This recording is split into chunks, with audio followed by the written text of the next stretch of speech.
Hello, everyone, and welcome to another episode of The Ball is Round. I'm Hady Raphael, and tonight on the show, first game of the season for CF Montreal this week. Olivier Renard talks about the club's philosophy and what to expect from the W Gold Cup. That and a lot more on episode 167 of The Ball is Round.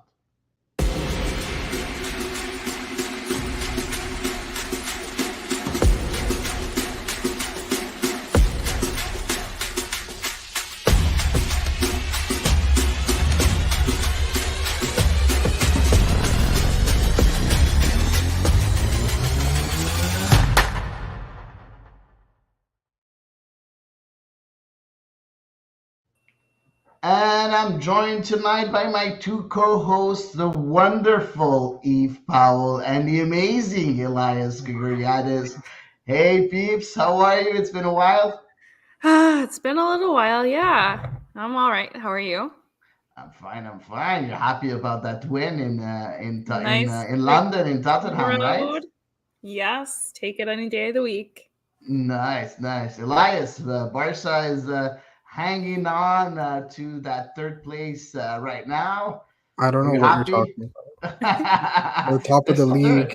They're in the Copa del Rey final. They're doing great in the Champions League. I assume you're talking about the women's team, right? Because that's my I don't know what other team you could be referencing. So Listen. I completely understand where you're coming from. Yeah, We're you had a stuck tough in weekend.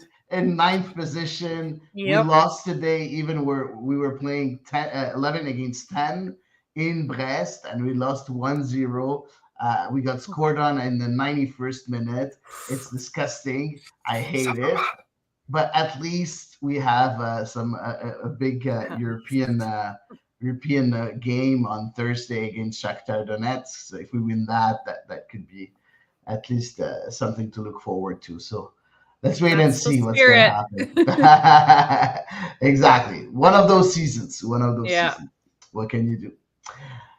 Guys, let's talk about MLS. Let's talk about our local soccer club, CF Montreal, that's getting ready for the 2024 MLS season. First game is next week, next Saturday, in Orlando, in Florida. Of course, we're going to talk first about the preseason as much as we can because we only watched one game.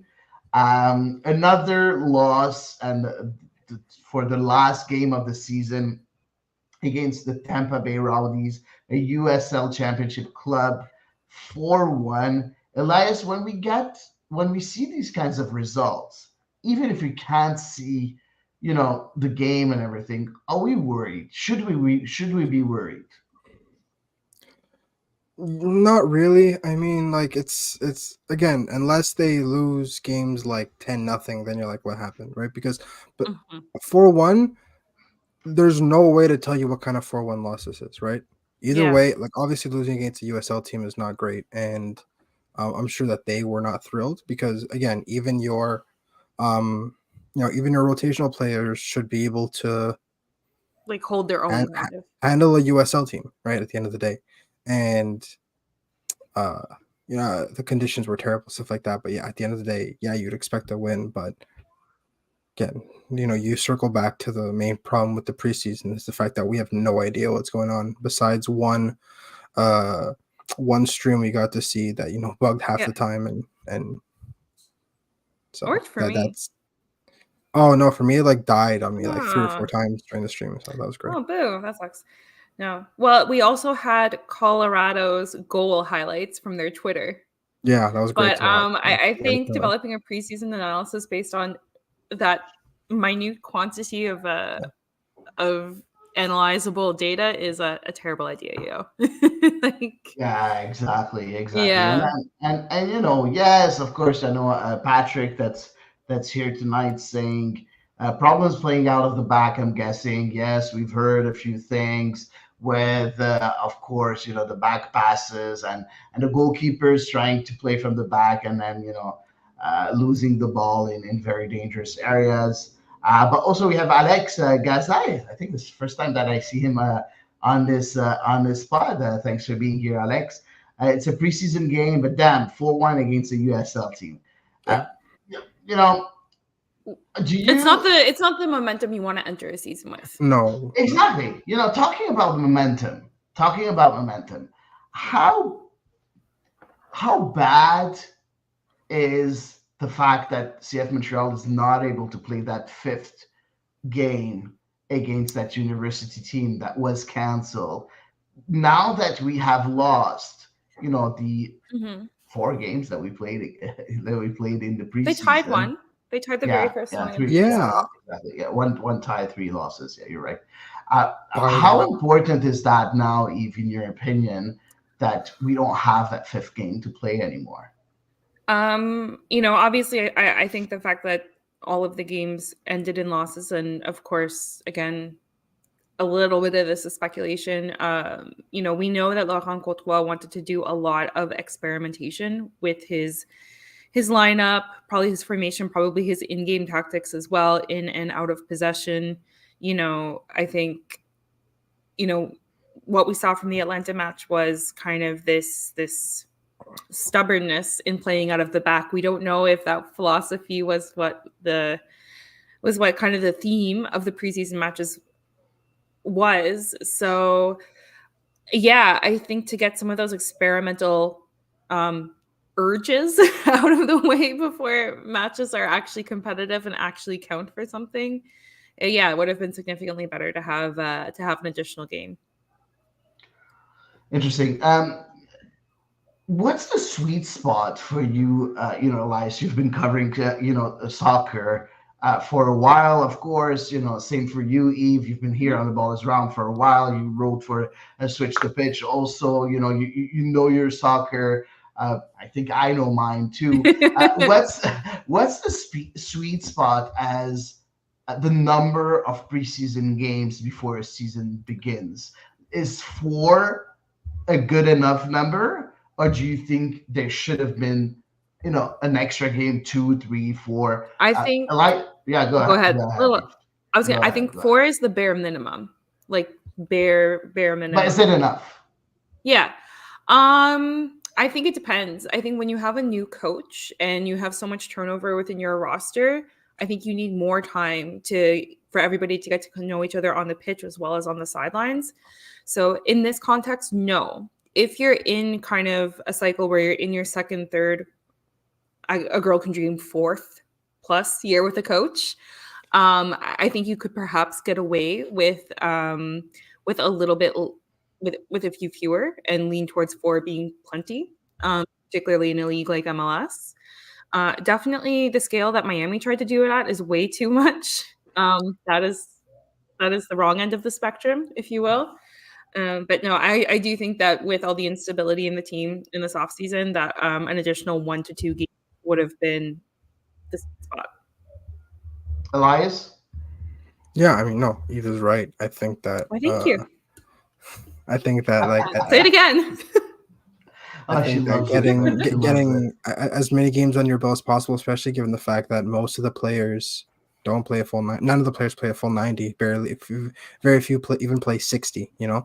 So if you play a game, if you play 2 games a week, if you end up playing, 50 minutes twice a week, that's not going to take a toll on you, or nearly as big a toll as what you would expect when you hear like 6 or 7 preseason games.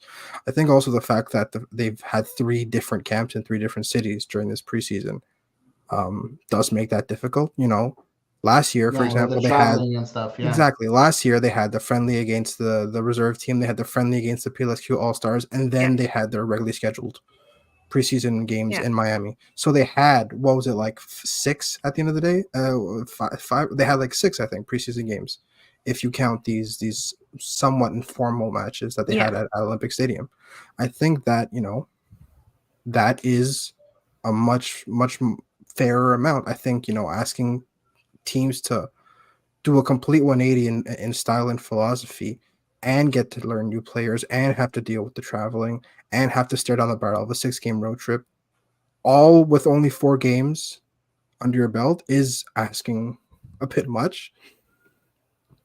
But yeah, I mean, they're professionals at the end of the day, and I think they're going to have to kind of find a way to get on the same page.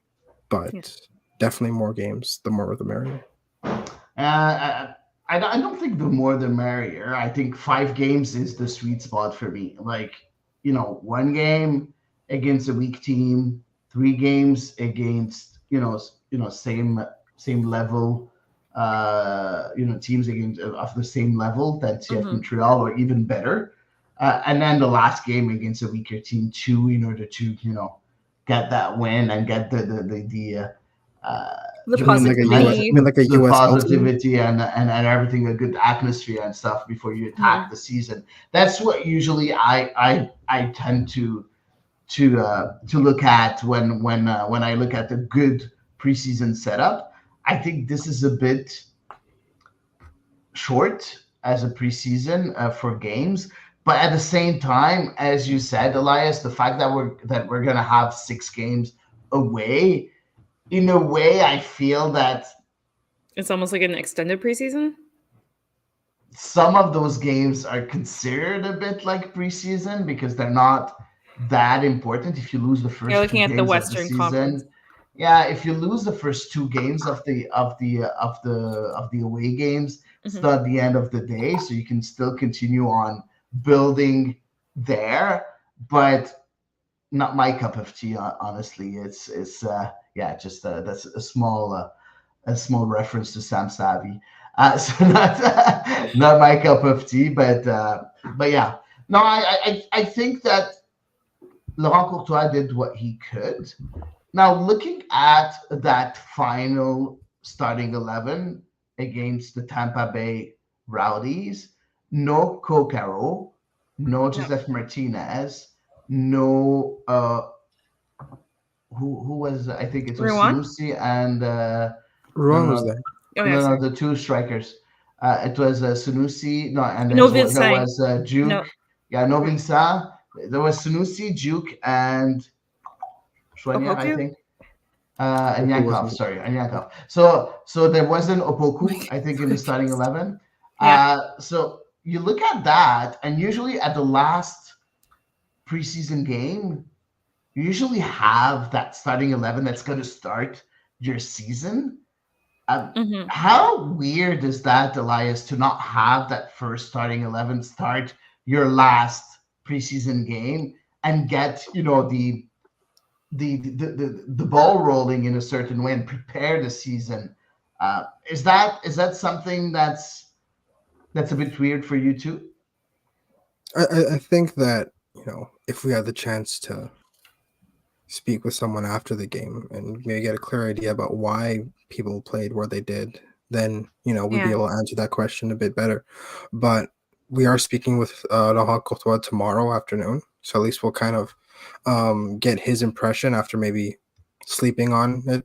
Having 2 days between a presser and a game, so maybe he can kind of organize his thoughts and let us know where he's at. But yeah, I think it's interesting. It'll be interesting to see that the starting 11 that we get in Orlando, whether or not they've actually played together at some point during the preseason. And there've been a million different combinations, and I think that the one that most people are kind of leaning towards, that with Joseph Martinez and Matias Kokoro and all these other people that they've brought in over the transfer window, haven't played yet together, and Martinez hasn't played at all with anybody. So I kind of agree with you with the fact that this is almost an extended preseason, because the first game or 2 or maybe even 3, if you're playing against Inter Miami and they kind of get off to a hot start, that you may just say, you know what, we'll try and get a point, but this is just about chemistry and working out the kinks. That's right. Yeah, I have a problem with that. So just to talk about that starting 11. So you had Sirois, Corbo, Waterman, Campbell in the back line. You had Lassiter as a left wing back. You had Ruan as a right wing back. Piet Chouanier in the middle. Duke Yankov and Sunusi Ibrahim.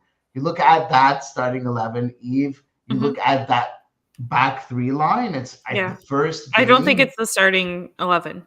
Go ahead. Yeah, but or the starting back line. I don't think it's the starting back line. Yeah, but it's the first time in the preseason that we've seen them, all 3 of them together. Yep. That's also something, like, it's your 4th and last preseason game. Is it normal that you're still It experimenting? feels kind of random. Yeah. Yeah, it feels random. I don't disagree with you there.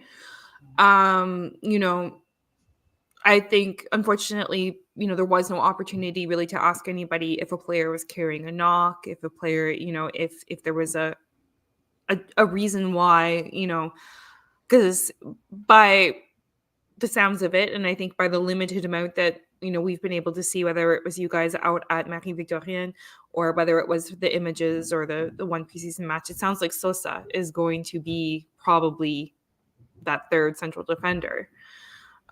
So unfortunately, there's just so many question marks. But I agree with you. Like this late in the game, I was very surprised to see Sunusi as the starting striker. I was more surprised to see Sunusi as the starting striker than I was to see Campbell in the back line.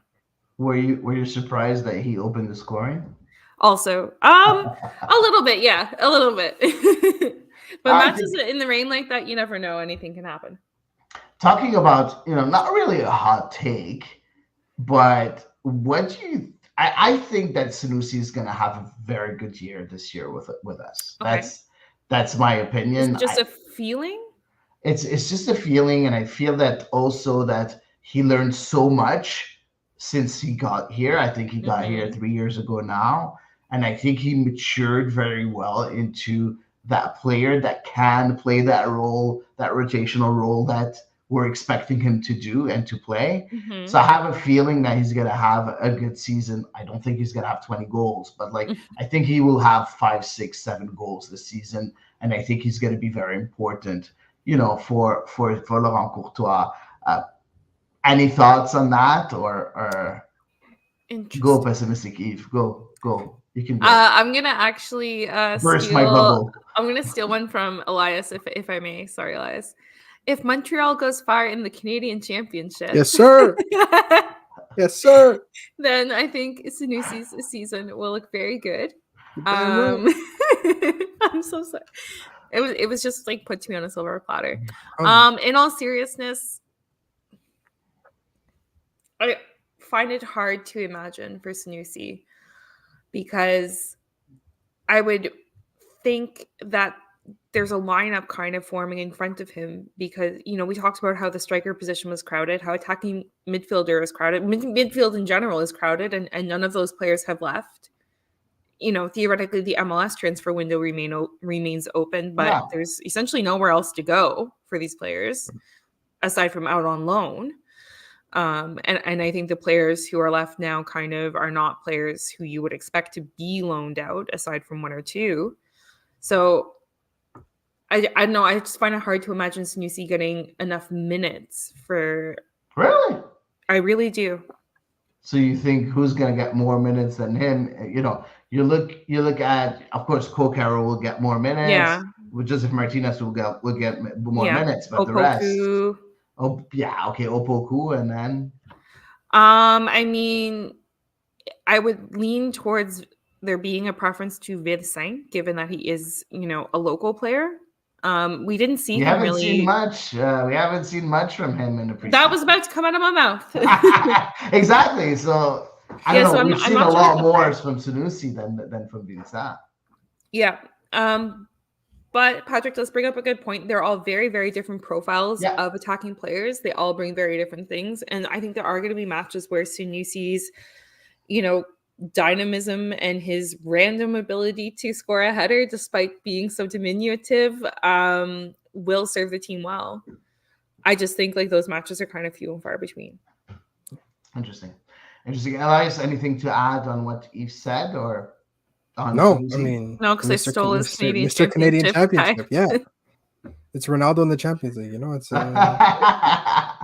But he's going to be Messi in MLS. So Ronaldo in the Canadian Championship, Messi in the MLS. No, I'm joking. We'll see if he can match the production that Messi had in 5 games over the course of the season. But yeah, no, that's pretty much it. If he gets the minutes, I think he can do a decent job off the bench. But they are very scarce. Let's preview that game against Orlando SC. Okay.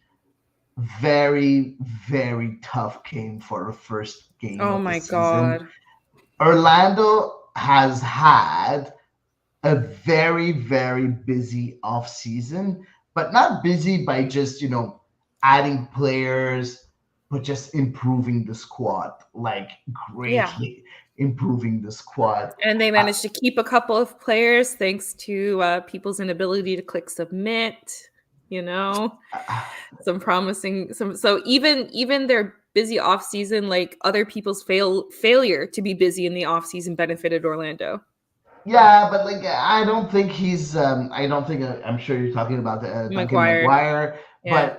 but I don't think we're going to see much of him because the roster was built without him. So I'm not really sure if we're going to see a lot of him. But let's look at. I think I added a visual of Did you? the players that were Oh, there. Yep. that were bought. So first of all, Weiler Cartagena, he's a Peruvian international coming from the Emirates. He's going to replace Durso, the Brazilian that went away. So that's going to be very interesting. They also bought a left winger with Ivan Angulo, of course, also a Colombian international, very interesting. As the number 10, 8/10, Nicholas Lodero coming from, from Seattle Sounders. Say no more. We know how important he was for the Sounders for a few years. Of course, yes, he's a bit older, but he can bring so much. And he's replacing Mauricio Pereira that went away and came back to Uruguay for Nacional. Then, okay, a homegrown contract, that's not very important.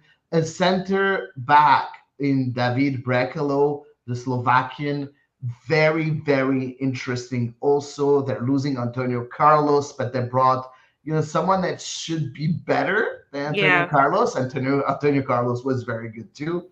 And last but not least, and I'm pretty sure Elias has plenty to say about Luis Muriel, the Colombian international, the striker that can be lethal in front of goal. So you look at that roster, Elias, and especially that addition in Luis Muriel, and I'm kind of afraid of that first game for CF Montreal. Oh yeah, with very good reason. They're at the point now where they have to kind of follow up with last season's success and build on it. So that's why you see like a lot of like for like transfers, right? People that leave, they need to get that specific role. And Luis Muriel is more just gravy. I think he's one of the most he's been one of the most underrated strikers in Europe for years now. And he's just been quietly doing his thing at Atalanta, and he's been great at it. And I think that a lot of people from MLS are going to start realizing why he's been such a handful in Serie A. And he's so fun to watch, right? The little that I've seen of Serie A and the little that I've seen of Luis Muriel in terms of full games, he is so dynamic and he is everywhere all the time. And it's not just the fact that he could finish anything, it's the fact that he makes his own chances, especially with Atalanta. Sometimes they've had this run the last few years where it's just high-powered goals all the time. And so he kind of has this mentality very similar to where Orlando plays, where it's just goals all the time, just goals. And he's going to fit in like a hand in a glove. And he's going to be so good. And the only hope that, Montreal has that, is that it's a new transfer and maybe he's not 100% ready, but at the same time, he is in midseason form. So they might just say, you know what, get in there for an hour. And he could do damage to anybody because he can hurt you in so many ways. No, he could play all along the front line too. He could play on the wing. He could play on either side. He plays with both feet. He's so good. Stop. He's so good. I can take no more. But there's also one other thing that plays in favor of CF Montreal is that Orlando is playing a midweek game in Champions League already against Cavalry. And it's no short journey. Exactly, against Cavalry in the West. Exactly. So not BC. No, they have to play. They have to play at yeah, because the ground's not ready. Stadium. Oh, okay. Yes. Okay. So it's even further. Yes. Okay, so yeah, but still, the Cavalry, of course, is only a CPL team, but you still have to play that game and still win. So that's coming, and that's Champions League also. So we all know how tough a Champions League game can be, even if you're playing against weaker opposition. So that's going to be really interesting. But going back to the roster, Eve. Yes. We talked about the additions, but let's talk about the players that are still there. One Yes. of the best goalkeepers in MLS, in Pedro Gallese, Yeah. still there. Robin Jansen, a very, very strong A center thorn back, the in the Swedish. side of Montreal. Exactly, the Swedish player. You do have also up front Facundo I Torres. was That's been waiting for very, you. Yeah. very, Yeah. very interesting too. You talked about Duncan McGuire still being here, and of course you have quite a few games like quite a few names also that are interesting, like the Icelandic Paul Haraldsson. I have a hard time saying his name. So you do have quite a bit of very good players It's that are yeah. staying. And do you think that Orlando could finish the season at the top of the Eastern Conference, Eve? I think they have a lot going for them. They also have stability with their coaching. So, Yeah, Oscar Pareja now has been in that role since 2019. That's a really long time in MLS. For Montreal, it's unheard of. Um, so not only do they have like what feels like a really solid roster back to front with good depth and with really, really eye-catching, DP signings and exciting players who have proven themselves and who have already adjusted to MLS already. Like it does feel like the stars are all aligning for them. I could see it. interesting. Interesting. Let's wait and see what's gonna happen. Of course, first game 7:30 next week on Saturday. First game of the season. Very, very, very, very, very, very early prediction. Guys, who wants to start? I'll start with Elias because I'm pretty sure Eve will Yeah, not want to start. you know where I'm So, going. any predictions? I'm gonna say 4-2 Orlando. Ooh, okay. We're gonna score 2 goals. Okay, nice. I I like think that. so. Eve. Okay, shoot for the stars, Hady. Oh my god. Okay, I think you're just gonna take your win where you can. So scoring goals will be a win. I'm gonna say 3-0 for Orlando. Okay, Obviously, so no goals. no. I'm gonna be mean. No goals. Okay. Okay. I don't I think it's gonna be a tough game for both clubs, and I think it's gonna be a 2-1 win for Orlando. I Okay. don't think it's gonna be as clear cut and as what we think, just because of that Midweek. midweek game for Orlando. Yeah. So for me, a 2-1 loss for CF Montreal. Okay. So that's gonna be the first game. Excited? Are you excited for the season? I think Yeah. I say the same thing every year. I think and like I always use kind of just a shade of a different word to say it, but I'm like, I'm intrigued. I wouldn't go so far as to say excited. I'm intrigued though. Okay, that's My curiosity is piqued. I can live if with nothing. that. I I can live with appreciate that. that. Elias, excited? I'm always excited, but it's also the fact that we haven't seen them play it in months, right? A proper Yeah. competitive game. Yeah, it's more of an eagerness than an excitement. But yeah, I'm definitely looking forward to it. Just to kind of see. I wish we could just like skip to like May Yeah. and just like see how the team like. I'm excited for May. Right Remember now, the more movie Click? exactly. No, I never watched with, that. with Adam Sandler. Oh, okay. I'm eager and I'm interested now, but I'm excited Mhm. for May because I want to see how far they've gotten in this, re-education almost. Let's not forget, guys, the communication of Laurent Courtois. He said it quite a few times.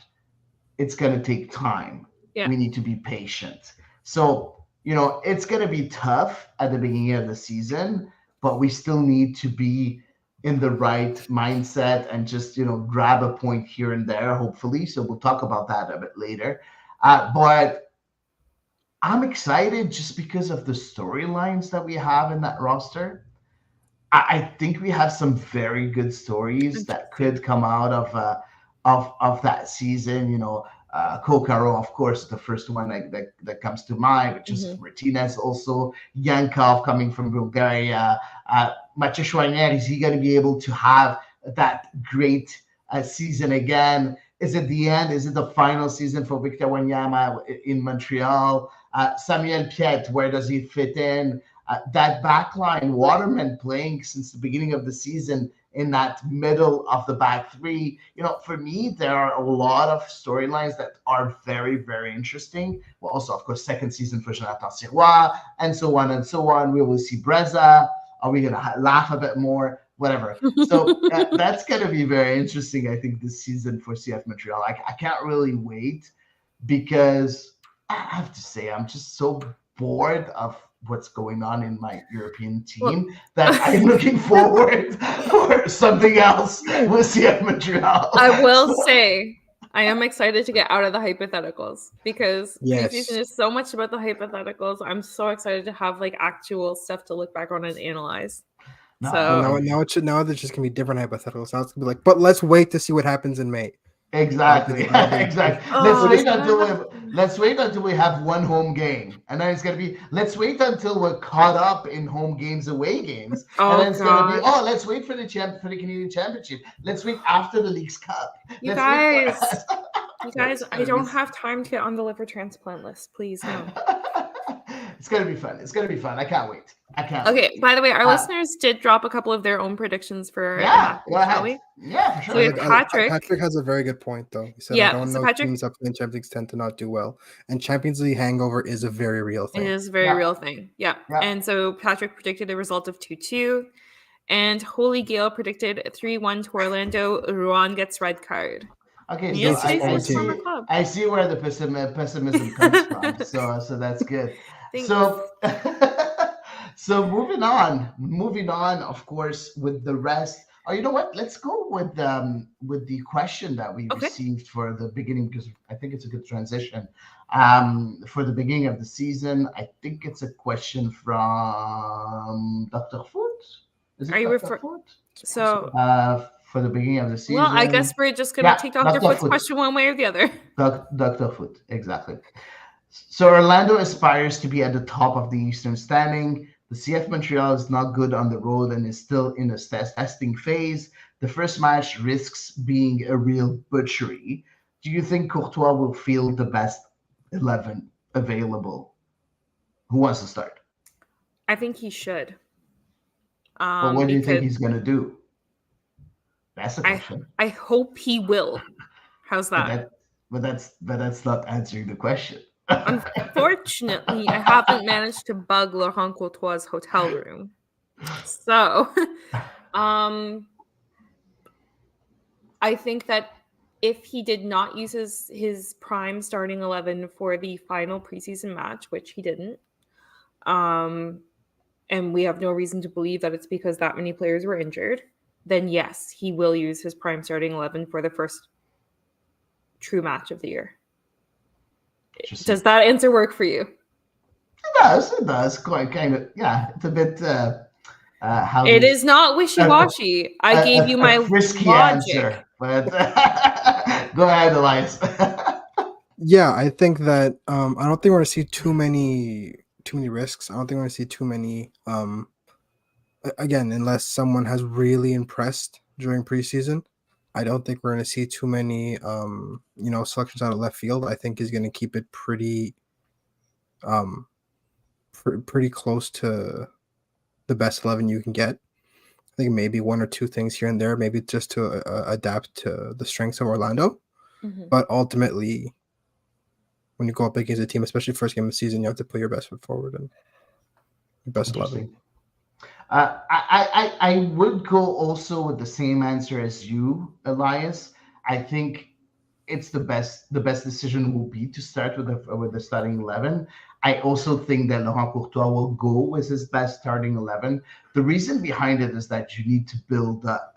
You need to make sure to build up momentum. You need to make sure that your starting 11 really gels together and learns to play with each other. And you need every opportunity so that in April or May you reach that how do we say it, like that perfect point or that peak point or whatever it is, where your team gels together very well, understand each other very well, and know exactly their strengths and their weaknesses. So I think it's important to start right now and start build up for the season. Yeah. First game is very, very important, in my opinion, to have that starting 11 or very, very close to what would be Like the with main starting everyone 11. who's healthy. Yeah. Exactly. Very Yeah. close, as I said, very close to be the main starting 11, depending on injuries and stuff and such. So yeah, and Tate saying, I expect to see our best starting 11 too. So that's It was more like great. Tate's requesting our starting. No, I'm just poking fun at you, Tate. And also, he's the only one being Oh, positive enough, predicting 2-1 a win Impact. for Oh, CF wow. snap. Montreal or for We Impact will see. 2-1. So Tate, Okay, I'm there for that. hopefully we'll see that kind of result also on Saturday It is evening. never a dull moment against Orlando. So Moving on, we do have another question that we can take right now, also that was sent to us, and that's the question of Emile. And I Okay. think it's a very, very interesting question. How much time does Courtois have at the beginning of the season to find his footing? Can he afford a bad start results wise like last year's? So, Eve, Okay. you have the floor. I think in the eyes of public opinion, I think he does have a lot more grace afforded to him than whatever Lozada had afforded to him at this time last year. I think he won over a lot of the public, a lot of the media, a lot of just kind of the general sentiment with his arrival here and with his, his talk of wanting to play attacking and risky and, his obvious adoration for coming to Montreal and embarking on this project. So I think he's bought himself a fair bit of leeway. Additionally, I struggle to imagine that anybody is going to take 6 straight road games too seriously on a team.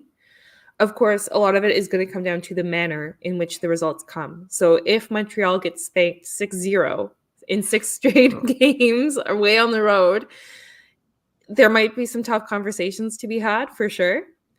But I also think that it feels honestly like, and I know how you'll be like, I read this online and I thought it was silly. And I don't know, maybe I'm reading different people than you. But it feels like people are becoming a lot, or at least the people who I engage with, so props to you people, are becoming a lot more knowledgeable and a lot more kind of realistic about their expectations. So people are understanding that, travel in MLS is super hard. It's got to be one of the hardest leagues in the world, if not the hardest league in the world. Especially, we'll talk about it a little bit later, but Montreal's first 6 games, they're ping-ponging back and forth between the West and the East. That's not easy for a team, for a coach, for anyone. So for players. So I think the public has become a lot more savvy this day and age, and I think they're going to be a lot more realistic. So I think, yeah, he has more time. I think he has a fair amount of time. Interesting. I think also that the fact that he's changing the philosophy or the style of play plays in his favor also, and his communication, because yes, people are more on the bandwagon, on the Courtois bandwagon than on the Lozada bandwagon. I completely agree with you. But because of his communication, the fact that he said, he was very transparent, saying, you know what, guys, it's going to be tough. It's going to take time. Yeah. Bear with me. It's not going to happen like right away. So I think right. So he also tempered expectations himself. He also tempered it. Exactly. And for me, that's what's really interesting. Elias, anything to add, my friend? No, I mean, you guys said it all, right? Sorry. I think that, I did like a little bit of his points, and how do you guys communicate your thoughts effectively? The nerve. No, I mean, you guys are right. I think that he has kind of bought himself a little bit of time by the way he's gone about it. I think that, I think that Hernan Lozada was probably a bit more on the hot seat, given that they were coming off such a good season, and the fact that they didn't really. Was he? He was so. Everybody was on. They weren't expecting a complete change in philosophy. Yeah, true.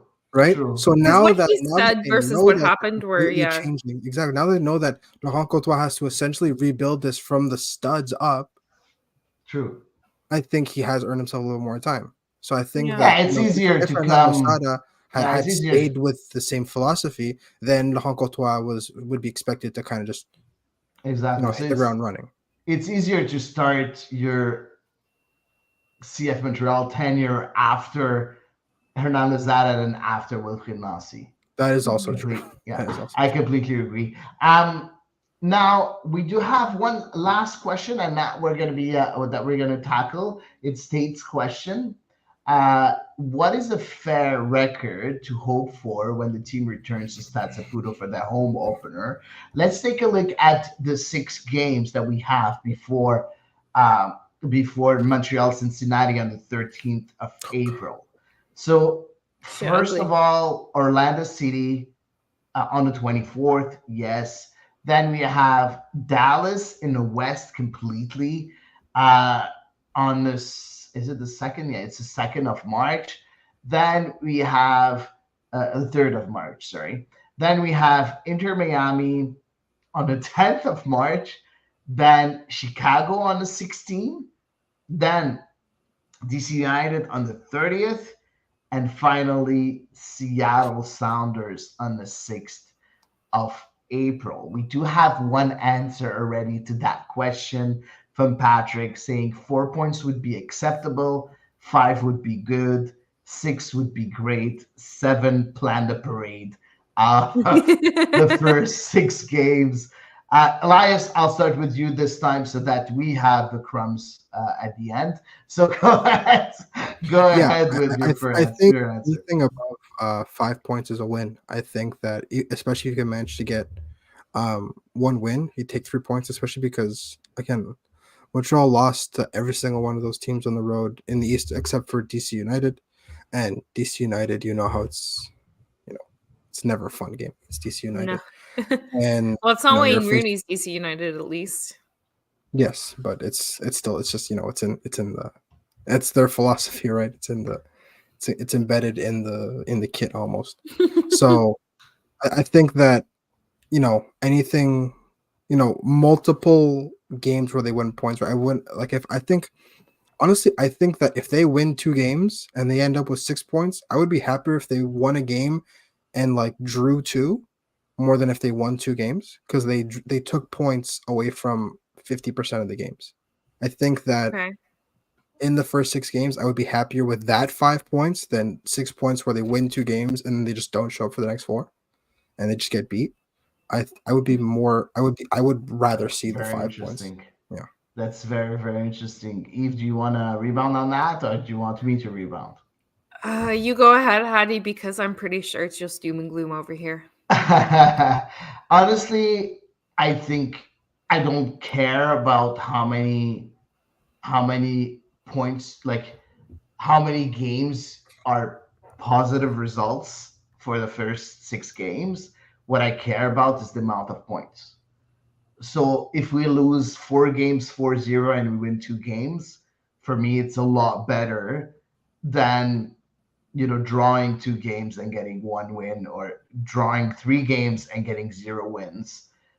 Amount of points, that's what we need, because these points for me are bonus points, because the team will not be 100% ready before Mhm. end of April, in my opinion. So these points are very, very important. We've seen it last year.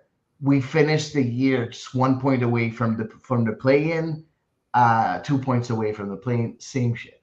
2 points away from the play-in, but we started the year very, very bad. So if we would have had those 2 points from the beginning at the beginning of the season, we would be in that play-in. So for me, I don't really. It's not important for me if we lose 4 games 4-0 or 5-0 or 6-0, as long as we're able to get those 6 points. 6 points for me will be a great beginning of the season, whatever the content of those games. What do you think, Eve? I don't even know what planet the two of you are on. Maybe we're I'm just maybe I'm carrying some of my trauma from last year, in which across 17 away matches, Montreal picked up a total of 8 away points. yeah, So but that's 2023 with a that's different coach. 2023, but I am carrying that wound on my heart because 17 times I had to turn on my TV, and 13 of them I had to watch Montreal just sit there and kind of take it. So looking at this opposition, for me, I don't see Montreal beating Orlando, even if Orlando rotates a little bit. If Montreal takes 3 points cumulatively, I don't care if it's win, don't care if it's draw, don't care however, don't care if like the substitute referees that are going to have to come in due to the lack of or due to the probable strike of PRO, don't care if those guys just like miss Not a everything. probable. It's official now. Oh, it is official? Yeah. Okay, I it is missed. official. Sorry, I missed it going official. Okay. I knew that they had missed their deadline to ratify. Yeah. Okay, so due to the strike, I don't care how. If they get 3 points from these 6 away games, knowing the trajectory that they have back and forth, I can live with it. And I think for me, overall, honestly, it's not even the point. I know you said the points are what's most important. And Hady, I'm going to go the opposite end of the spectrum. For me, it's going to be the eye test. So in Montreal, at that first away match, how do they look compared to in their 6th away match? Is there more cohesion? Is there a clearer style of play? Are players, gelling and combining? Are passes being played in 1 touch versus 2 touches? And so on and so forth. So I'm honestly using this just like, do things get better over time on my eyes? And I'll take 3 points. Elias, is she a party pooper or not? Like you? No, I mean, especially with this being the season, we all have different ways we I'm quantify joking, this man. as It's a win, joke. right? So I'm pooping your party instead. I Ruining your realize. joke. I realize. Ruining Thanks, my joke. Elias. It's okay. It's nice not to be the only one. It's okay. It's okay. It's the revolution here at TBIR. It Now, happens when you bring in young co-hosts. now the thing is, I kind of agree with Eve. Yes, of course, you need to see that evolution in the play. Of course, I understand, and you need also to see the style getting there, also getting to a point or improving. I completely agree with that. But what I disagree on is mostly these points are going to be 100%. very, very important. I don't disagree with you, Hady. Yeah. And I really don't think, I'm pretty sure we're going to have more than 8 away points this year. And I don't think it's going to be tough. It's hard to do worse than what they did last year. It is possible. Not impossible. Oh, no, it's very much possible. In fact, Toronto got I know. They got 4 away points. I was coming for that. I was coming for that result. 4. So that's all from draws. Yeah. So and Montreal was the second worst away team. So yeah. In the East, I didn't check the West, but in the East. Okay. Yeah. So Colorado that's going to be very interesting. Okay, just let's pull out again the first 6 games. Okay, hold on. Where do you think it's more probable for us to get some points, either a draw or a win, out of those 6 games? So Orlando, Dallas, Miami, Fire, DC United, or the Sounders? Oh God. Go ahead, Elias. Look, realistically, Orlando and Seattle are probably the 2 best teams of this 6-game road trip. Mm-hmm. It depends on which Inter Miami takes the field, and I don't mean that like some players are inconsistent. I mean literally how many of their like big 4 will actually be on the pitch. So that's kind of a toss-up, because if just 2 of the 4 are on the field, and maybe Messi or Suarez makes a substitute appearance, and maybe there's a chance that they grab a point.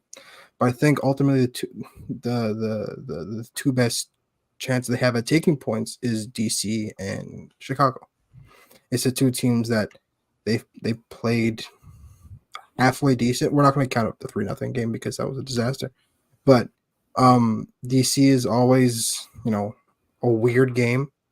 Montreal did draw them 1-1 on the road. So I think there's a chance there to grab points. I think Chicago is kind of in a transitionary period. So I think that there's also a chance for points there. Yeah. And then honestly, any other points you can kind of oops your way into is gravy. But I think those are the two games you probably like have circled in your calendar. Like this is where we have to kind of put our foot down and get something. Interesting. Eve. Overall, I do agree, I think, with Elias. Dallas hasn't been a particularly kind stadium for Montreal to travel to in years past. And I also think that they had an interesting offseason. I don't necessarily pay as much attention to the Western Conference teams as I do, obviously, to Eastern Conference teams. But that being said, I do find them to be a fascinating team as well. I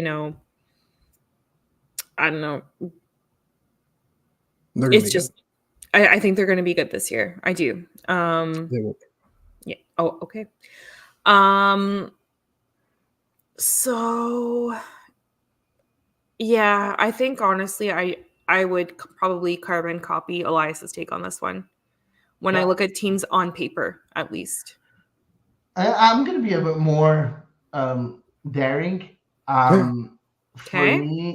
For me, DC is a must-win game because you look at the rosters that they have right now. It's not that interesting. They have a new coach as well. They have a new coach. Not a lot of, big or interesting signing, in my opinion.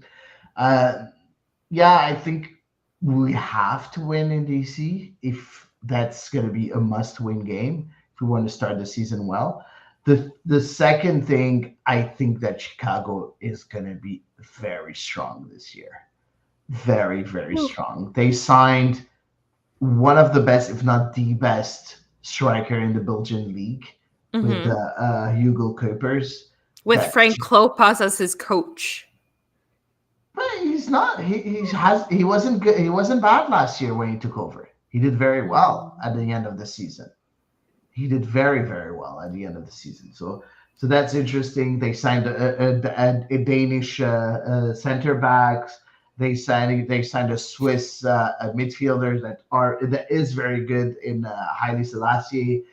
So there's an interesting squad, and don't forget the MLS veteran Kelly Acosta also signing with Chicago Fire. I like that mix of players that they've added to their roster. So I think it's going to be very, very hard.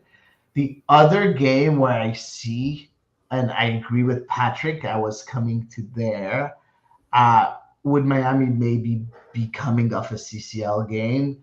There's a possibility there. I think they're going to be very tired after their it got abbreviated. but still, they have that. They have problems with their roster right now with players that they need to offload. They did offload one. Yeah. I don't know how many they need to offload. They still need to offload more, like 2-3 more at least. And also with Redondo not being able to, the Redondo deal was not being able to go through. So that's also something that plays in the balance. I have a feeling that, there's something to do early in the season in Miami. Miami has a Champions League game on the 7th, and they're playing Montreal on the 10th, by the way. Okay. Exactly. So I think that, getting a draw from there and a win from Chicago, I think that's what we should aim for. I don't think it's possible to get any points from Dallas, Orlando, and Seattle. I don't think it's something that will happen, but you never know. Yeah, one out of those 3 games, and you're happy. Exactly. Yeah. Exactly. So that's my thoughts on this. So moving on, let's talk about Olivier Renard. Olivier Renard went on the FC 919 with Olivier Brett. It's the first time that we hear from Olivier Renard in a while. I don't think we didn't hear. Yeah, he didn't do any pressers since the beginning of the season, right, Elias? Nope, not since the roster updates. Exactly, because even at the announcement of Laurent Courtois, he wasn't Yeah. here. So it was Gabriel Gervais back then. So first time that we hear from Olivier Renard. And let's break down exactly what he said. So first of all, he talked about Aaron Herrera. Aaron Herrera really wanted to stay with Montreal. So I think I said it here on TBIR. I'm pretty sure that Herrera wanted to go out. Maybe he wasn't very happy in Montreal, but that's not true. He wanted to stay. The thing is, and that's very, very interesting. He said, I anticipated a problem that could have happened at the end of 2024. He said also that at the end of 2024, the option years were for more salary and more money. And having that trade offer from DC United for one, and then being able to get Raheem Edwards, both of them for the same salary of Aaron Herrera was too good to be true. And he anticipated the end of the year, the end of the 2024 year. So he was playing the long game or longish. He is. How interesting is that, Eve? Like to have a sporting director, explain that plainly, saying, what, I'm looking forward, I'm looking ahead of the game, and I'm trying to take the best decisions ahead of what could happen in the future. Like, I do think it's the basis of what you want your sporting director to do. However, I do think that having that explanation is really helpful for kind of the average supporter. I think I would hope that any signing is being made, like looking at the long-term ramifications of the contract. And if not, I may have a role there. That being said, no, I think it's a really handy explanation, and I think it's really helpful to have that. Yeah, but we're not talking about the ramifications of the contract of Ruan and Edwards. No, I was talking about Aaron Herrera. Yeah. Yeah, exactly. So, which is, I think, very, very interesting. So you avoid a potential problem at the end of the year, which I think is just very interesting. I wonder what they would have done if like this opportunity hadn't come along. Would they have just sucked it up? I'm sure they would have found other. I mean, I think there's just other options, right? Ruan was probably just the one that was easiest to package with some gam for Herrera, but I think Aaron Herrera is still a proven commodity in MLS, and if Olivier Renard want to ship him with different trade packages, maybe not necessarily a right back, then I'm sure he would find something that's for the collective good. Yeah. Okay, fair enough. And I think everybody was happy about that deal also, and all the fans and everything. So that's very interesting. The second thing that he said, Elias, he talked about Sebastian Breza, and it was a question from Olivier Brett saying, "Hey, knowing that Laurent Courtois wants to play from the back, why did you choose Sebastian Breza as a second goalkeeper, knowing that he's not good at that?" And what do you think about this answer, Elias? So did you like that answer? Do you agree with them? Well, Sebastian, my initial reaction on the Sebastian Breza news was Bologna said, we'll give you Sosa, but you also have to take Breza. That was my initial reaction. And I think because it was mutually beneficial because Montreal did need a second keeper and there was just no room for Breza at Bologna. On the Bologna books. And I think that almost came from a mutual, a win-win situation roster-wise. But yeah, look, at the end of the day, Laurent Courtois spoke about it after the Atlanta game, that this aggressive goalkeeper involvement and playing out from the back, if it's a tactical thing, then he will take it upon himself to adjust it. And if it's a technical thing, then, you just have to keep on working at it and it will work out. I think now it doesn't really matter what, Olivier Renard's input is. I think it's more on the fact that, because look, one way or another, Sebastian Breza has had some lowlights, but he's also had some very strong moments with Montreal. Sure. And I think that ultimately he's not going to get that many minutes. in an MLS uniform, and I think that's more just, it's more focused on Jonathan Sirois, and I think that he's gone better with in possession, and Sebastian Breza's usage with the ball is not really too much of a focus for me. Yeah. What he said also was really interesting, Eve. He said that he believes that Sebastian Breza can learn Yeah. and can understand and can improve in that area. What do you think about that? Because I don't think he can. I feel like you have made your feelings on Sebastian Breza abundantly clear. No, but like on this particular area, I Yes. don't think he can be good. I don't think he can improve a lot. So for me, I kind of think, barring a catastrophic injury to not James Pantemis, my God, we had that last year. Barring a catastrophic injury to Jonathan Sirois, I think for me it's kind of a non-issue, honestly. So I don't take a lot of umbrage with the answer that Olivier Renard gave. I got a lot of minutes, Breza, in the preseason. Yeah, but it's preseason. Everybody has to have minutes. Yeah. Yeah. He might get as many minutes preseason as he has all year. If realistically, but Ketterer didn't get a lot of. Ketterer had some minutes. Yeah, but he did. I think he had one shift.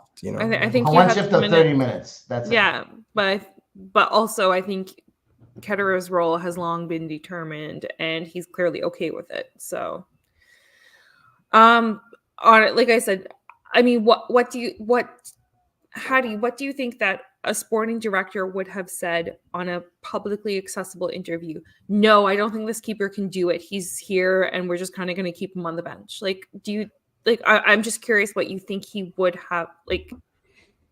What would he have said? If I was a sporting director, I wouldn't have taken Sebastian Breza in the first place. So, I wouldn't be in that position, right? So, so at the end of the day, what was his thinking? Because, and I think the question was very, very interesting, because it's a valid question. It's more than a valid question. Yeah, completely. What do you think? What are you doing, Olivier Renard, signing Sebastian Breza, knowing your coach is going to play that way? And that's what's really interesting. So yeah, last question also, last thought on that interview, and we'll start with you, Eve. Mm-hmm. Olivier Renard was asked about the club's philosophy. Yeah. He said a lot of people think that the club philosophy changed because they invested on a lot of players. And Olivier Renard's answer was, you know what? That's not true. We have the exact same budget that we had before. The only difference is that there's a lot of veterans that left the roster, and we need to replace the veterans that we had. So that's the only thing that really happened. And we had an opportunity, and Yankov is still the kind of players that we usually buy with that same club philosophy. So no, the philosophy didn't change. The budget is still the same. There's nothing that really changed. When looking at the CF Montreal roster and the way they use their budget. So what do you think about that, Eve? Are you satisfied with that answer? I kind of feel like I almost feel like everyone was just made to tread water a little bit last year. Well, they kind of waited for the payments from the veterans who departed to settle, because there weren't that many veterans that left Montreal between 2023 and 2024, at least from my perspective. So I almost feel like last season was just almost a placeholder, if you will. But if you look at, say, the 2022 Montreal roster compared to this roster, then I think I am able to recognize a lot more parallels. And I am able to follow Olivier Renard's kind of line of thought in that. I'm not quite sure why he said, though, Yankov was part of the players under the young player development philosophy, because for me, he is somebody who's probably, I think, who we're going to expect to be a lot more along the journey of his development, unless I perhaps misunderstood that a little bit. Maybe. It's the same, for me, it's the same kind of project than Ahmed Hamdi or anybody Okay, yeah. else. Oh, fair So enough. Okay, I could it's maybe just get on. that Yeah, it looks like it's gonna be a little quicker. a little quicker. It looks like a more finished product, but at the end of Mm-hmm. the day, it's the same kind of player, same kind of Okay, profile. yeah, fair Turns enough. 23, same age that Hamdi was when he joined. So No, okay, that's a good point. yeah, yeah. No, that's a good point. I hadn't even thought of poor Ahmed Hamdi. So No, it's thanks. okay. It's okay. I think we're always going to see those kind of Like kind of projects on the with CF bubble of Montreal. sort. Exactly. Yeah. I mean, Exactly. looking at the ages of the people that left and the people that arrived this offseason, they essentially break even in terms of ages. Yeah. In fact, I Yeah. think they may have gotten younger because Kyoto and Camacho. I mean, if you count Camacho as Yeah, of course. Yeah, we can count it. Of course. Of course we count Camacho. I think they may have even gotten younger if you look Yeah. at it just in terms of like ages, right? The Right. only person over 30 is Martinez, and he is 30. Yeah. So I think from that perspective, people saying that they're just How replenishing old the is Victor veterans. Wanyama? Oh no, I'm sorry. I thought for a second I thought you meant players He on the left? roster, and I was like, what? No, the My only apologies. arrival that's Yeah, 30 okay, or okay. over is Martinez, and he is 30, right? Yeah. So Exactly. I think that people are just looking for stuff to complain about because there hasn't been something to complain about in a while. So. Before we answer Liam's question that he asked us here, we do have one question from Amin that came about the philosophy, about the interview of Olivier Renard. Ready? Because Olivier Renard talked about Joseph Martinez also. Please, can you put out the question from Amin? Renard said that Joseph Martinez had much better financial offers outside of MLS, and that the fact that Martinez's family lives in Miami helped to convince him to sign. Do you think Martinez didn't trust Brazilian teams from financial stability point of view before accepting? I will answer that. Okay. It's very hard to project ourselves on offers that are hypotheticals. We don't really know what kind of offers were on the table from the Brazilian teams. What we know is exactly what Olivier Renard said. And I try to put myself in the shoes of Joseph Martinez. Okay, you have an option with a good MLS team, close to where your family is, that's offering you a decent amount of money and giving you, that a visibility. star role in a certain way, because we all saw how Joseph Martinez signing was publicized. So I think in a way it's kind of logical. If he went to Brazil, nobody would have talked a lot about him. No. And he would have been a lot farther from his family than he is in Montreal. Yeah. That's one thing. The second thing also is that Joseph Martinez made it clear that he has an objective in MLS, is to catch Chris Wondolowski. So the drive is still there.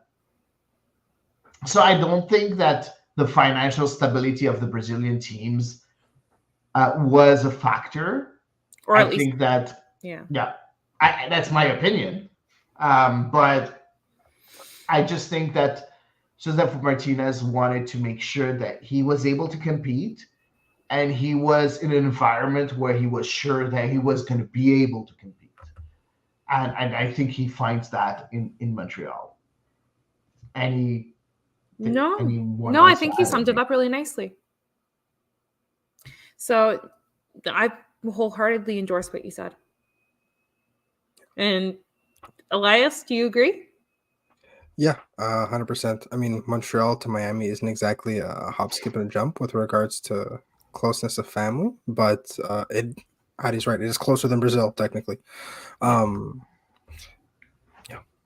Exactly. Sorry, I had to cough, so that's why I went on mute. So sorry about that.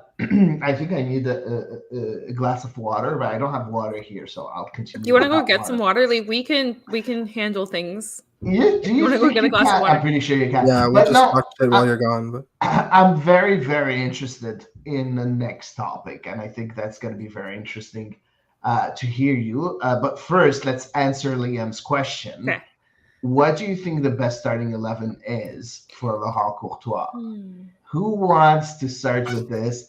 I'll let you decide who's going to start. I'm going to go grab a glass of water and Okay. I'll be back. I think I'm ready. Okay. Okay, Elias, if you don't mind, I'm going to jump in. Absolutely. Sometimes though I forget, and so I'm gonna need you to count to 11 for me, okay? Okay. Okay. Alrighty. So obviously José Roy in goal. Yes.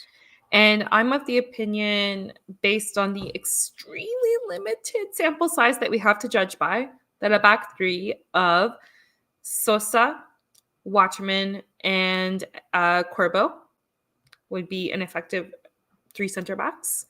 We'll put Raheem Edwards as left wing back and Ruan as right wing back.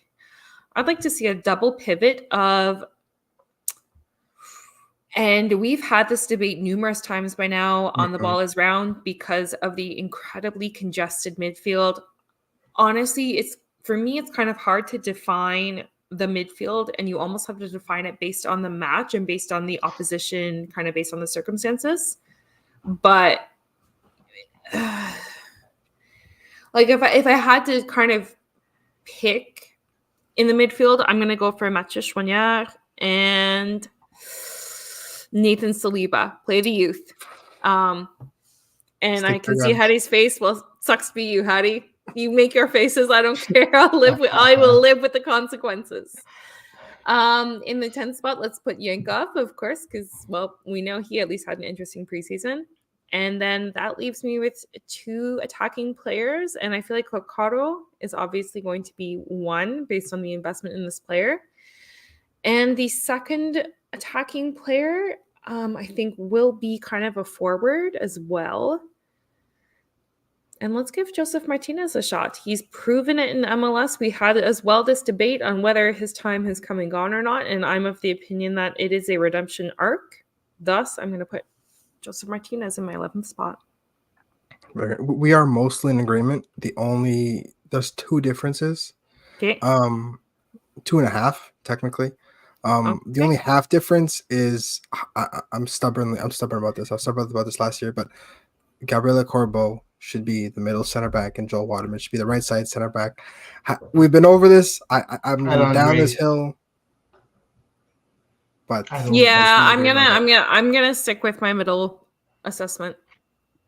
I'm married to it. That's my opinion. I would have Wanyama and Choignard in the midfield too if we're going as the best 11. Right, I said it 2 or 3 weeks ago. I think Nathan Saliba is going to solidify himself as a starter over the course of the season. Absolutely, but now, best 11, you have to put Wanyama in there, especially because, like Patrick said, just how high on Wanyama Laurent Courtois is for good reason. Yeah. Obviously, especially with his style of play, you do need that metronome quality, and now that you don't have Rudy Camacho, you need somebody there to kind of. Fair enough. I can get behind that. The flow. I think I'm team risky in my 11. I'm team risky football. But I do think that the one change in attack is you need Mahala Poku involved. He is your attacker with the highest ceiling in terms of what he can grow into, and I think he needs a starting spot to do that. And having someone like Joseph Martinez off the bench as an option is one of the best bang for your buck super subs you can get in MLS. So I think that is a very good trade-off, and that is my 11. Okay, sorry, I didn't hear the back line of Eve. I had Sosa, Watchman, and Camacho. My apologies, Corbo. Yeah, I do agree with that back line. So of course you are in goal. Sosa, Waterman, and Corbo as a right center back, and not in the middle because he can't play that role. Right wing back, Ruan. Left wing back, Raheem Edwards. That's my opinion. Because defensively he's a lot better than Lassiter, and I think you're going to need that defensive presence. I strongly believe he's going to play with 4 midfielders and 1 striker. That's my opinion, and we've seen it quite a lot in that preseason where he started with 4 midfielders. Last game was Yankov and Duke. At one point, it was Zuhir and Yankov. So I feel we're going to play with two central midfielders and two attacking midfielders. And I think in the attacking midfielders, you're going to have, of course, Rida Zuhir, but also Mahalo Poku. I think he's going to play that role of attacking midfielder because he's good as a 9.5. So I have a feeling that the two central midfielders will be. It's going to evolve at one point, but the first the starting 11 at the beginning of the season is going to be Chouanière and Piet. That's my opinion. And then up front as attacking midfielders, it's going to be Yankov or Poku. And as a striker, it's going to be Kokaro. And then Martinez, when he's fit, will take his place if he's good enough or if he understands everything and is able to gel with his teammates. So yeah, that's my opinion. But I think he's going to have a couple of systems. He's going to have a system where he's going to play with 4 midfielders and in another one where he's going to play with 3. So it's going to change a bit, and that's what we've seen in the preseason, not the games, but when we were looking at the starting 11s, he switched from playing with 4 in the middle, then playing with 3 in the middle. So we're going to see a mix of that from game to game. Okay. So hopefully we answered your question, Liam. Moving on to the last segment of the show, the Canadian women's national team have a very, very, very, very important competition that's going to start this week. We did talk about it a lot, Eve and I, last week. Yeah. But we're just going to cover it a bit more. We talked about the preliminaries that were played on the 17th of February. We do have the results. I think we can put them here. So Dominican Republic beat Guyana and qualified for the W Gold Cup. Puerto Rico beat Haiti. That was surprising. A little bit, yeah. with a penalty goal. And El Salvador beat Guatemala with 3 goals from Seren, which is, I think, the best players of that team, which is really interesting. And El Salvador will find itself in the Canadian group. So we can take a look at the groups right now. Group A is going to be USA, Mexico, Argentina, and the Dominican Republic.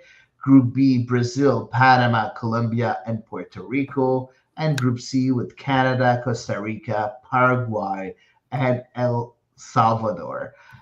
I have one question. Oh, we do have also a roster change, by the way. Yes, we did do. talk about that last week with Marie-Yasmine Alidou being called up to replace Jade Riviere. Yes. Unfortunately, due to injury for Jade Riviere. So, you want to be happy for Marie-Yasmine Alidou, but obviously, of course, we're not happy that it's an injury replacement. Exactly, but it's a weird replacement in a way. You're replacing very much a right wing back or left wing back. She did play the 2 positions for a striker that's going to play. Yeah, a striker that you're going to play in the midfield because Beth Friesman said that she is going to play in the midfield. When she's called up in the national team. What do you think about the tactical change? I'll start with you, Elias, and then I'll rebound with the second question, if you don't mind. Look, I think that the fact that she's been so good with Benfica kind of overshadowed any kind of positional needs Beth Friesman may have had to replace. I think that, at the end of the day, even if she does play as a midfielder, which is very weird considering that they are playing a 3-4-3 and she's just not an 8 or a 6 in any capacity, is very interesting. But at the end of the day, my initial thought was after, this really sucks for Jade Riviere. My initial thought was she should not have been a replacement. She should have been called up to begin with because, quite frankly, but for who? One of the players who's not in season. Yeah. Like, or just because you are playing in Europe right now does not guarantee you a spot especially when you have people like Olivia Smith and both of them in Portugal are absolutely lighting it up, Yeah. and Yeah. playing like rock stars. I think that they should have been the first forwards called up there. You have 4 forwards right now that are arguably in the upper echelon of European soccer right now, in Evelyn Viens, Chloé Lacasse, and then the 2 in Portugal. Chloé So Lacasse scored in back-to-back matches, by the way. Yeah. exactly. Right, and Aidou, who scored 2 goals against Barcelona, and we all know how hard that is. So, yeah, I think that it's unfortunate, but from a tactical perspective, Jade Rivera was probably going to be coming off the bench anyway. Mhm. I don't think she would have made her way into the starting 11. So this was That's a hot more. take. Well, we saw with we saw. Yeah, actually Lawrence plays as a right wing back, but as a left wing back, I feel like that position is still lately, very much open.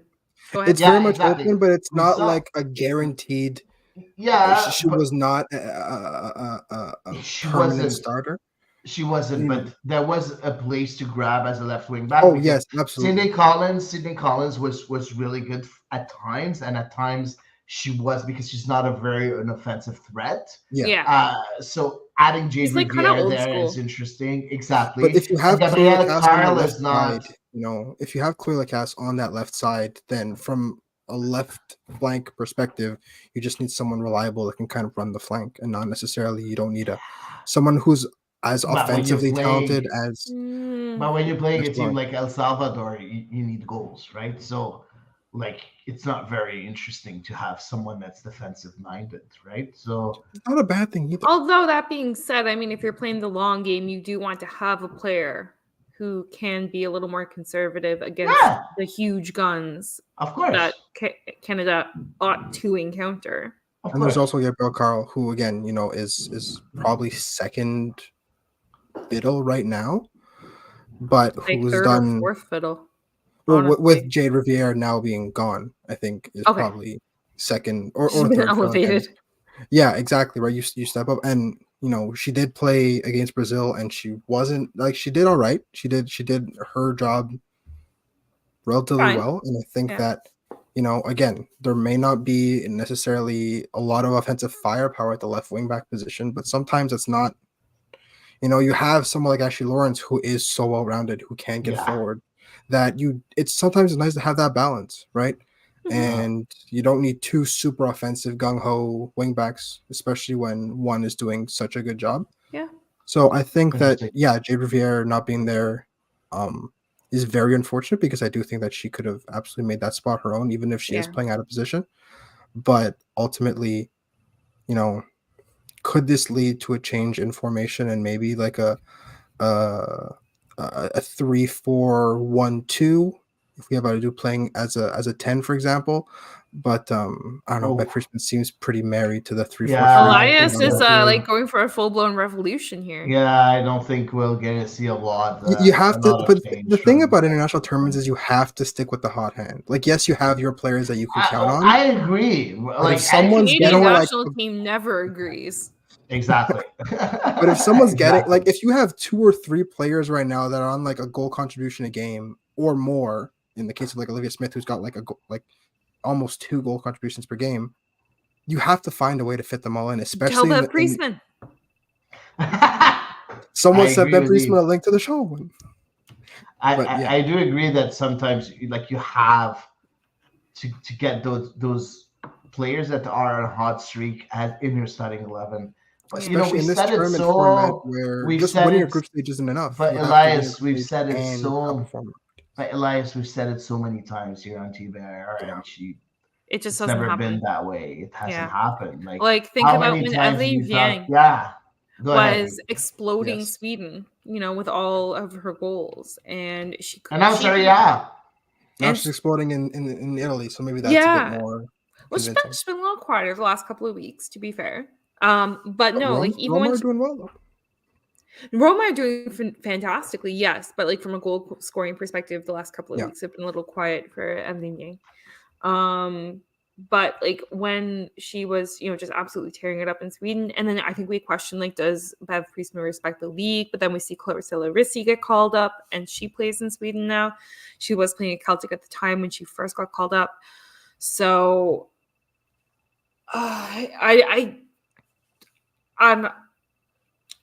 I struggle to wrap my head around the rationale. I really do. I've tried. I think I've tried hard. I think people have watched me try live, and they've seen like the gears in my brain freeze trying to understand. Because, and Hady, you and I talked about this, I think last week. We talked about the group of confidence, basically. And it seems to be a pretty hard group to infiltrate. Yeah. Let's wait and see what Bev Priestman is going to do with her First game is tactical on Thursday. formation. Exactly. I'm so ready. See, that I'm excited for. But let's look at the schedule, Elias. Like, why like, come on, man. No, let's look at the schedule. So yes, first game on the 22nd of February. So on Thursday. It's gonna be, I don't have the hour, but it's somewhere in the, it says 9 p.m. here. Noon. Sorry? It says 9 p.m. here, which is, I don't think that would make sense though, because it's in Texas. So that would be a logical that hour. would make sense. That would make sense. So if we look at, so it is at 9 p.m. the first game against Salvador on Thursday. The second game will be on the 25th, which would be the Sunday at 5 p.m. So it's going to be fun because it's going to be right before our episode. Right before our episode. So that's going to be really, really interesting. We're going to have a big episode next week. And then the third game will be against Costa Rica, the best team in the group after Canada. And that's going to be on Wednesday at 6 p.m. Wednesday, 28th of February. Oh, that's early. 6 p.m. So that's going to be very, very, very, very interesting. Guys, expectations for that W Gold Cup. I know, Eve, you talked about W Gold Cup in a certain way to be some sort of preparation for the Olympics.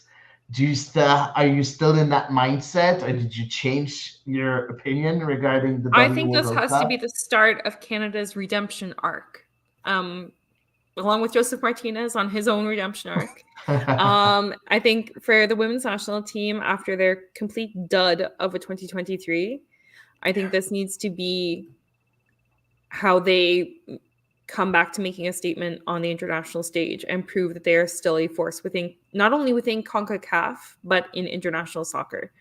So if that's what you were referring to, yes, that is still where my head is at. And what's your expectation on the W Gold Cup? What's the minimum? Can I just bring up the whole thing again, if you don't mind? Yeah, of course. Okay. That's very interesting. The quarterfinals. Yeah. I'm not really sure we're going to see 1 to 8. It seems a bit weird.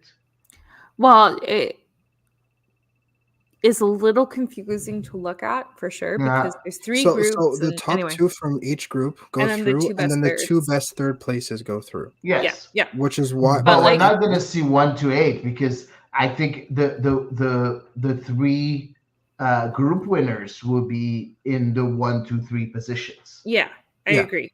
And it's not going to be, points that determine who's 1 and who's 8, right? Well, I have no idea. Take everybody. What it looks like is going to take everybody that qualifies and then put them into 8 the group stage. They go by goal differential or whatever. Really? So you think you can win the group and be 5th seed?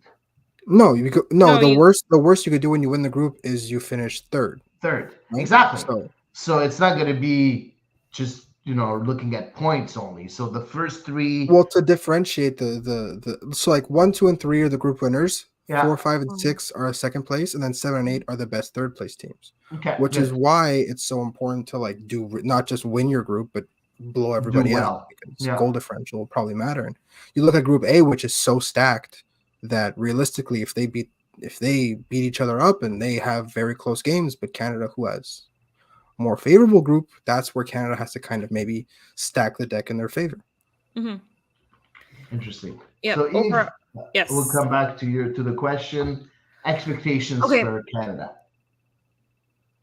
Canada they need to make the final. Wow. Okay. Yeah. Elias, If you want to I redeem see yourselves in you. the eyes. You know what? You're defending Olympic champions. I agree with Eve. You have to make the final, right? You have to make the final. I think that you are in a group that you are one of us. You have to. You're in a group that realistically you should end up being the first or the second seed in the quarterfinal. You know, based on the talent you have and the group that you have, and the fact that the Group A is so tough. I can't wait to watch Group A games. By the way, they're gonna be so fun. The fact that Group A is so tough, you have to, at the very least, end up in second. Now, if you can end up in first and avoid second and third all the way to the final, even better. But you have to finish at least top two because that's at least you're making a statement. And yeah, I agree with Eve. You know, this is the final is not only very attainable, but it should be an expectation.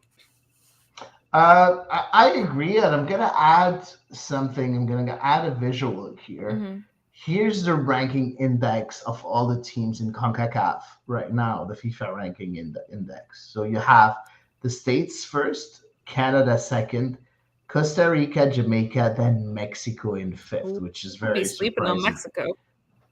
Exactly, which is very, very surprising. I feel that the minimum will be to get a final, but I also feel that the expectations should be to win it. Like I've made my peace with the US winning. I have gone through my journey of grieving on that one already.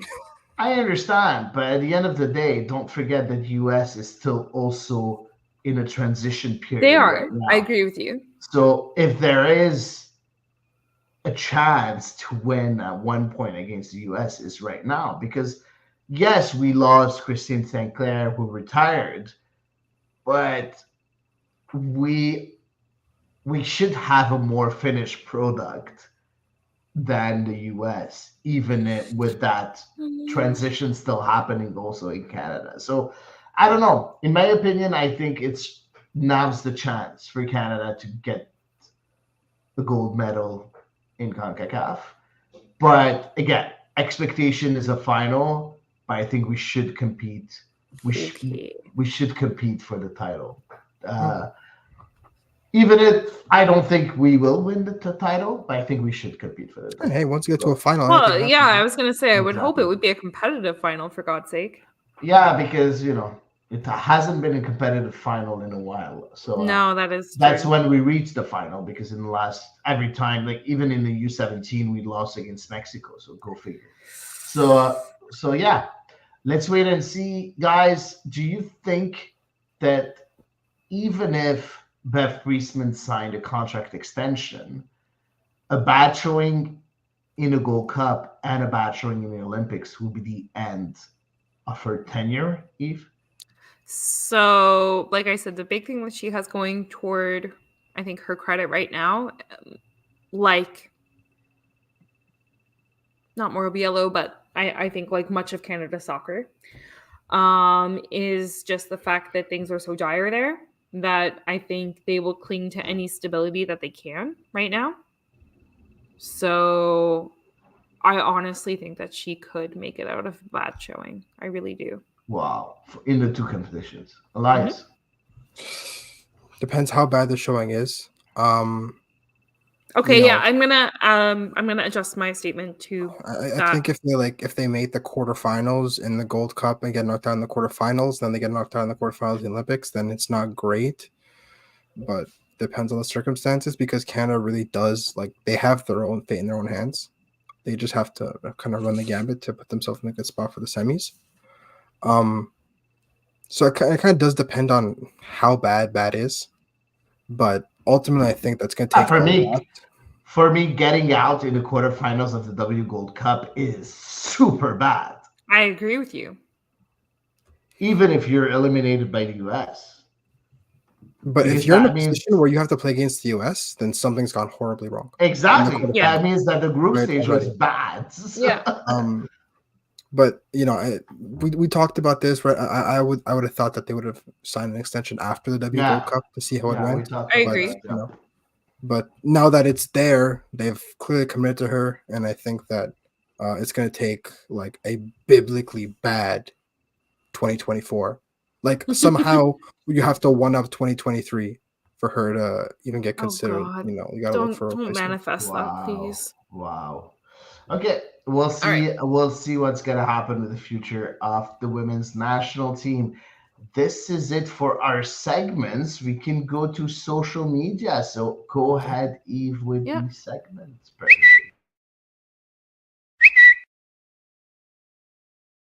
Okay, we ready? Let's do it. The first tweet. Yes, this is from Ryan Burns. I'm not Uh crying. You're crying. We finally have the words impact back on a all right. month. I mean PACT at least. Yeah. That spells impact. Impact. Um, It what does. Ryan Burns kind of said it best. I'm not crying. You're crying. What was your first reaction when you saw that little bit on the kit? Because we've seen the leak, but we hadn't really seen the detailing. Yeah. One of those very nice details. What was your first reaction? Finally. Uh, for me, first of all, I love the kit. I really love it. Like, I never really buy. It's rare that I buy football kits because, yeah, I don't wear a lot of football kits. So unless I'm walking or whatever. So, but that's a kit that I want to have. So Yeah. maybe I'll buy it this time.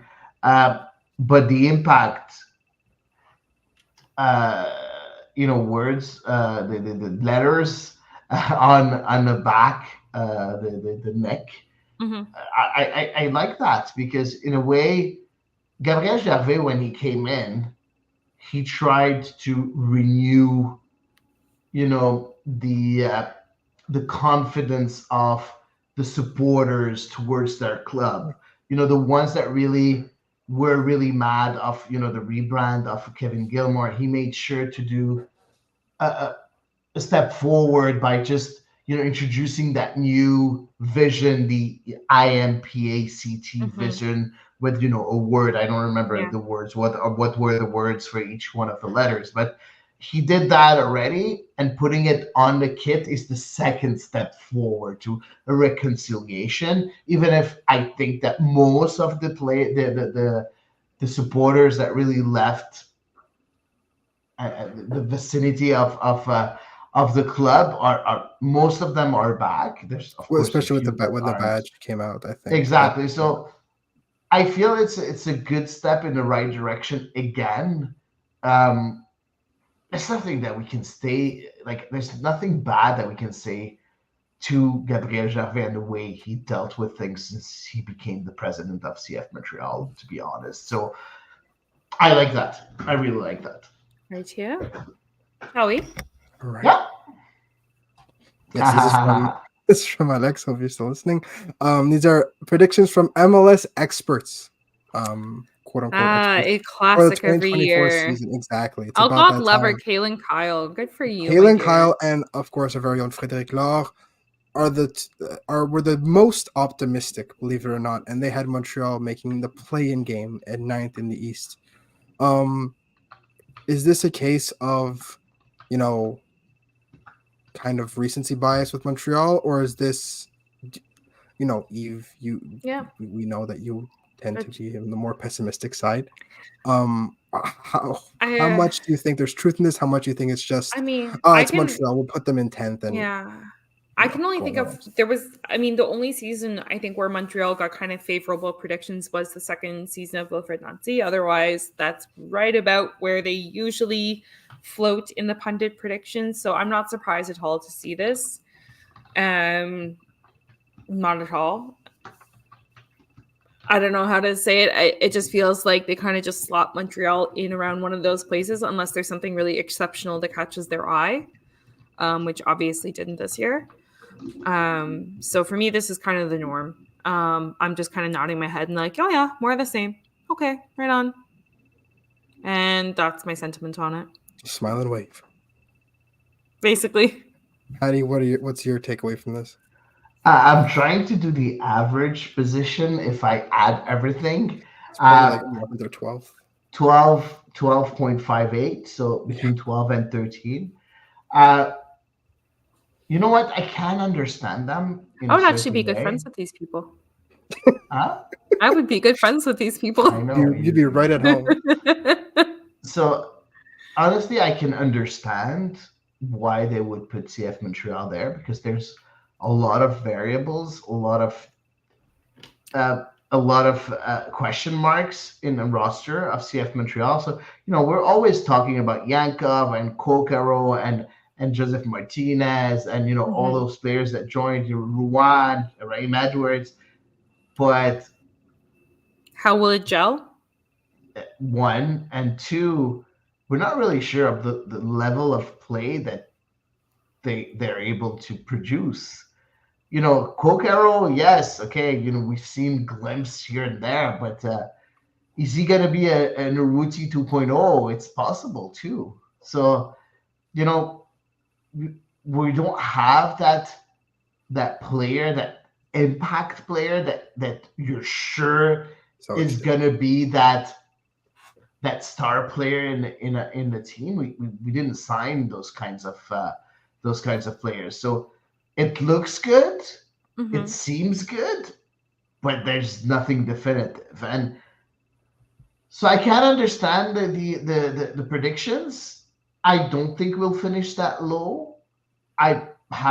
We'll talk about our predictions maybe next week or in another show, but I have a feeling that we'll do better than that. But I still can understand the prediction too. Okay, fair enough. Next up. This is from Josh Deming. Oh, Theo yeah, Bear man. is in the form of his life. It's He is crazy. lighting Scotland up. He's doing great. 8 goals in his last 6 games. Yeah. He is doing great things. Yeah. Is it time for him to get a national team call-up? Especially with how seemingly stalled the national team attack is. Dude, right? You have Jonathan David backing hat tricks. You have Theo Bear. Is that our new front two? Is that what that's looking like? No. Okay, that's a really hot take, Elias. Jeez. You go with the hot hand, especially given that Kyle Aaron No, that take is like spicy. One sec. First of all, Jonathan David just scored a hat trick yesterday. That's why I said front two. But one sec. And you have Kyle Aaron as the best goal scorer in Canadian history. So I think he's up there too. But getting Theo Bear called up is a must. 8 goals in 6 games. You need to have that player within your group. Just even if he doesn't play a minute, he's going to be very important in the dressing room. He's going to be the one that's going to push those strikers, those starters. He's going to push them in the back, saying, hey, I'm going to show you how I can score a goal. I am scoring goals right now. You need those players to be there. And you need also to show the world that you're watching the games and that everybody has a chance. That's super important. So no, for me, yes, he has to be called up, not as a starter, but still called up with the national team in the game against Trinidad and Tobago. All right. Do you think if they do well, that he could see some minutes, or is it really just get in there and start? I think that's early to call. I think that's look. I'm not even at the point of reaching an if they do well under this Mauro Biello side, so I'm not even going to speak on that. Thanks. That's also fair. That's a good point. Yeah, but listen, you should be able to beat Trinidad and Tobago. You should be able to do a lot of things. Yeah, you should be able to do a lot of things. We'll see. To the next tweet. We'll see, because no, 1 second before we go to the next tweet, just last call up against Jamaica in November from Biello, the strikers that were called up were Jonathan David, Kyle Aaron, and Jason Russell-Rowe. Didn't they have Charles Andreas Brim as well? No, he was called up the last time against Japan in There. October. In October, Okay, fair against enough. Japan. My bad. Yeah.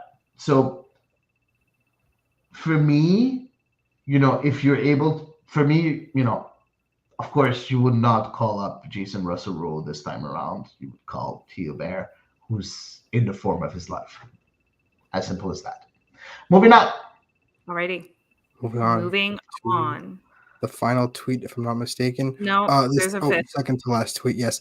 Pardon my French, but Andrew says, I beg your effing pardon. For those listening, that is the $216 price tag on the new Vancouver Whitecaps jersey. This seems to be par for the course with a lot of different kits, different price ranges, but they all look to be upwards of like $170. That's the cheapest full price one that I've seen. Why the hell are soccer kits so damn expensive nowadays? $194.99 for a CF Montreal one, the authentic one. Okay. Unbelievable. So, I'm so grateful that they were a mid-team. So no, I have $215.99. Where are you seeing $194? I'm on the MLS store. So am I. .ca. Oh, I'm in the .com one. That's American. That's the American one. So yeah. Okay. Yeah. So, I did see some individuals floating around a discount code direct from Adidas if one wants to order it from there, but I'm not 100% sure. No, I wouldn't screw around with that. I would just order straight from wherever I can get the discount. Boy, that's a few grocery bills for me. So no, my kit collection will not grow this year. How much do you think they're shooting themselves in the foot by doing this? Because we've seen how difficult it is to just, of course, get behind a team, and getting a kit nowadays is for some reason so ridiculously expensive that you just see people showing up in just blue or maybe like a t-shirt instead of a proper kit. Do you think this hurts? 2015 kit. Yeah, or that. How much is that actually hurting the fan base? It is. And not just it is hurting the fan base, but at the end of the day, right now, everything is so expensive that being able to buy a soccer kit is kind of a luxury too. So very much it does make sense because it's always been a luxury. It's just that now life is so expensive that automatically the soccer shirt price is also expensive too. So yeah, I don't know. It does hurt, in my opinion. I think it should be. You would make a lot more profit if the shirt was for $100 than if you make it at 200. But that's my opinion, and you know what? It's based on nothing because I'm not a marketing person. I didn't do all the stats and everything. Pretty sure they have, people that are doing that. So I don't know. Mm-hmm. It is expensive. I would think twice or three times before buying it, but I really want it. So I don't know. I'm can eat some Mr. Noodles for like a week straight or something. Save yourself a few dollars. Exactly. All right. Final tweet. Yeah. Final tweet. Yes. This is from Emil and goes, MLS buying Messi, Suarez, Busquets, Alba, and trying to scrounge pennies on refereeing is like buying a limited edition one-of-a-kind Rolls Royce and putting on second-hand tires to save money. That is, that's a great tweet. First of all, great analogy. I don't know how much you guys have read about this lockout because it's not a strike. It is a lockout. It is a lockout. The organization is locking the refs out. What's your take on this? And then the very real possibility of replacement refs reffing the first, if not the first, couple of games in MLS. Does that concern you at all? I think we will never complain about MLS refereeing again, should that come to pass. We will be like, oh my gosh, we were so spoiled. No, I kid. Unions are well within their power to negotiate, and they're well within their rights to not accept, the conditions of work that they're being offered. For me, this is one of those normal cycle kind of things. And especially in this day and age, just as we just came off of discussing how expensive life is, yeah, not surprised at all. Yeah, especially since only a fraction of refs are actually salaried. Yep. And have make a living wage off this. A Exactly. lot of the mass majority of not just MLS refs, but refs all over the world at the top levels have other jobs. Yeah. Not just to make ends meet, because they have other passions in life, but again, very few refs in MLS are proper salaried full-time referees. So how do you think that we elevate the standard of refereeing? And do you think that more money in it, more livable, more salaries, and not just game fees is the way forward? Dude, I'm sorry, but the proposition of the MLS was the highest CBA contract ever proposed to referees. Mm-hmm. So like at one point, and it was the beginning of the negotiations, and they just asked for the negotiations to go through that they would opt for a no strike zone in a certain way, and they refused. So for me, I understand that you're looking at cost of living and everything becoming expensive and everything. At one point, I think in a way it's a bit being greedy from the referees. You're getting a record agreement in place. I'm not saying to agree with it, but at least appreciate the fact that the offer that the MLS is giving is a record offer, and then go from there instead of just ratifying rejecting it completely. So I think I don't it's more of know. an indictment of how poor the offers have been in the past relative to how good this one is. Maybe, honestly, maybe. But at the end of the day, you knew that the salaries were low, and you still decided to become a ref. So, so in a way, it's always been low if that's the case. And yeah. Like, I'm just curious kind of what's behind it, because the overall union did agree to it, but then it's the individual members who have the right to vote, and it was the individual members who turned down the deal that was offered. So I'm kind of curious as to what side talks are happening and so on and so forth. As a unionized employee who's in my collective bargaining year as well, things are interesting. It's an interesting time to be embarking on this path, and I think that's my sentence for the sake of safety.